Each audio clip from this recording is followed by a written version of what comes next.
चलो लिपनाया पन पापा अपनी दुआर आई है तिलक हरू सब छेकी है दुआर राम जी के आसन लिखे के दुआर बैठले बेटा के पापा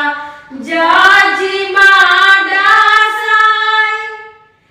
जजिया कवन बेटा कचरेले पान राम जी के आसन लिखे के दुआर बैठले पापा